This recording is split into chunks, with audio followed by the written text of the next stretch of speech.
We've hit the home stretch of the regular season. Only 4 games remain in the most unique regular season in NFL history, and it starts with Broncos and the Panthers. Welcome into Broncos Weekend, everybody. I'm Matt Boyer alongside Alexis Perry and the Hall of Famer Steve Atwater. Broncos and Panthers, guys. This is a matchup that we don't see a lot of because of the NFC-AFC dynamic, but both of these teams, 4-8 on the season.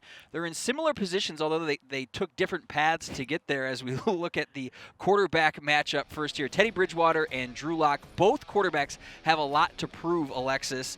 When you think about Lock, though, sustained drives against Kansas City, looked good, but had the turnovers. He was plagued by turnovers in that one. Right. How much will these last 4 games impact his evaluation, and what do you think that he needs to focus on here as we face the Panthers? Well, I think these final 4 games are really critical for Drew Lock, given the fact that I don't think it's so much of, oh, the Broncos are going to move on from him if he doesn't play well throughout these final 4 games. It's more like, hey, Mike Shula and Pat Shurmur, they need tape on Drew Lock. They need this entire season, as much as they can get on this guy, to really know how they can help him improve and how they can really alter this offense to really put him in a position to be successful here in 2021 and beyond. So I think this week his number one focus should be finding some consistency. I think that's something that he's really struggled with. I think last week in Kansas City, like you mentioned, some bright spots. I mean, that connection with Tim Patrick on that fade route, like, my goodness, that was a thing of beauty. But we have seen some really ugly plays from him as well. You know, I like Drew because he's aggressive by nature. He's trying to make a play. His intentions are really, really good. But when you're trying to force things downfield in the NFL, the chances are mistakes are going to happen. And we saw those on those 2 picks. So I think this week he just really needs to clean up his game. Like he mentioned, he needs to just hit those checkdowns. He needs to just keep drives alive. I do expect to see a cleaner game from him this week. Steve, on the flip side, you've got Teddy Bridgewater, a guy who, like Locke, has battled some injury, battled some inconsistencies. He's going to be likely without DJ Moore. Curtis Samuel is also on the COVID-19 list earlier this week.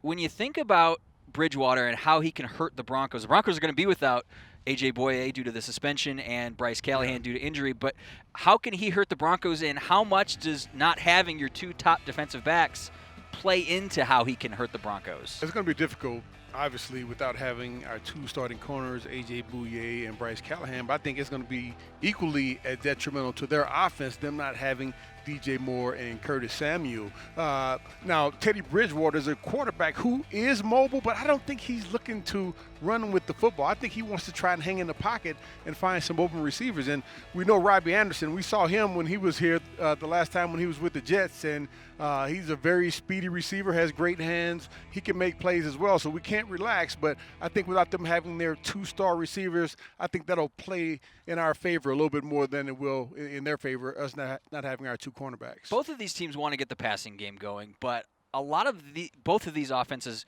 go through the run. And when you've got a running back like Christian McCaffrey in the Panthers, you want to run the ball as much as you can. However, as we look at the running backs in this week's matchup, Melvin Gordon and Christian McCaffrey. McCaffrey, though, Wednesday was limited in practice. Thursday was not out there for the media viewing portion, so his status very much up in the air. Obviously, you look at his statistics, and they aren't really what we're typically used to seeing in Christian McCaffrey. But I want to go to Melvin first, Alexis. He broke out for 131 yards against Kansas City. Is this the type of game that he needs to have again? And, how much are they going to count on his production against Carolina? I mean, this was the game that we had all been waiting for from Melvin Gordon. And I mean, I don't want to say it was worth the wait because I wanted it like week 1, but it was kind of worth the wait. It was exactly what we all wanted to see. And now he's on pace to become just the 3rd Broncos running back since 2006 to put up more than 900 rushing yards and 8 rushing touchdowns in a single season. And I actually think he has a pretty good chance of eclipsing that 1,000-yard mark if he can continue to string together a couple of performances like he did against Kansas City. Now, this Panthers run D, it's actually generally better than what we saw from that Kansas City run D last week. However, due to COVID-19, they're missing a couple of really key guys, including interior defenders like former Bronco turned Panther Zach Kerr. They also are without Derek Brown this week. Linebacker Shaq Thompson is likely out of this game as well. So I really think this gives the Broncos an opportunity to have that 1-2 punch with Melvin Gordon and Phillip Lindsay. And with that, they can really open some things up in the passing game as well. So I think this is going to be a huge game for Melvin Gordon again and the Broncos run game. Steve, on the flip side with the Panthers, Christian McCaffrey. I want to talk about him on a personal note because his status very much up in the air for this game.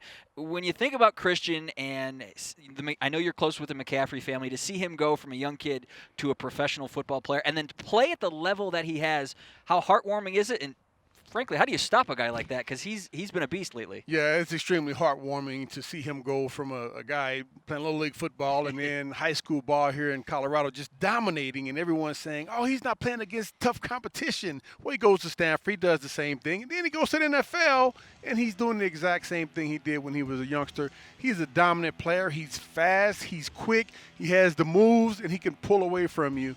And he's a tough player, too. He's durable. I know he's had some injuries this year, but he's a very durable running back. How do you stop him? You got to gang tackle. You got to have multiple guys going to him because he's not just a threat in the run game. He also is a problem catching the ball out of the backfield. He has 5 100-plus yards receiving games, along with the 1,000-yard rushing games over his career. I think he only has a 96-yard rushing game this year, but we know that he can put up the big numbers if you're not there, if you're not gang tackling. Beast mode. Yes. Sure. Steve, this is a very unique game for you because obviously we've got the McCaffrey angle, but you're also very familiar with Jeremy Chinn, your nephew, on the Carolina Panthers as we look at the linebacker matchup. It's weird, though, because Chinn is a natural safety, so when you look at Jeremy and how the Panthers are utilizing him, how happy are you that, one, he's having such success because he's the back-to-back NFC Defensive Rookie of the Month, and then, two, how do you think they're utilizing him as a linebacker? Well, he's a football player. Okay. First off, he's a player that, whatever the coach says, hey, we need you to do this, he's like, all right, I got you. I'm going to do that. He has a great attitude about it. But, yeah, I think naturally he's more of a safety. You look at his build, he's tall, he's slim, he's fast, but he has the right mindset to play football. So they're taking advantage of it now because they've had some injuries at the linebacker position, but I think he'll settle down at the safety position where I think that's where he wants to be. Speaking of having the right mindset, Alexis, Alexander Johnson earlier this week, Vic Fangio was very effusive in his praise of Alexander, saying that he's got a bright future in Denver, has really played well, and if he keeps on the trajectory, he can have a lot of success in this Denver defense. When you look at the Denver defense, though, is this a guy that the Broncos can build around, and how much are they going to need his production moving forward? For sure. I love that we're bringing up this topic this week because I don't think Alexander Johnson gets enough praise for what he's doing. He is such an instinctual guy. We all know a linebacker either needs to be really, really fast or he needs to be instinctual enough to be 3 steps in the right direction before the play even gets underway. So I think Alexander Johnson is actually a little bit of both, actually a little bit more instinctive than he is fast. And he's a really good tackler. We all know that's the number one thing Vic Fangio looks for, and he's already racked up a career-best 98 tackles so far this season. He can do anything that Vic Fangio wants him to do physically, but I think the greatest thing that we've seen from him this year, the steps that he's taken mentally in this game. So I'm really proud of Alexander Johnson, the season that he's having. I think he is a guy the Broncos can and should build around, but I do think they need to add some depth at the position this offseason.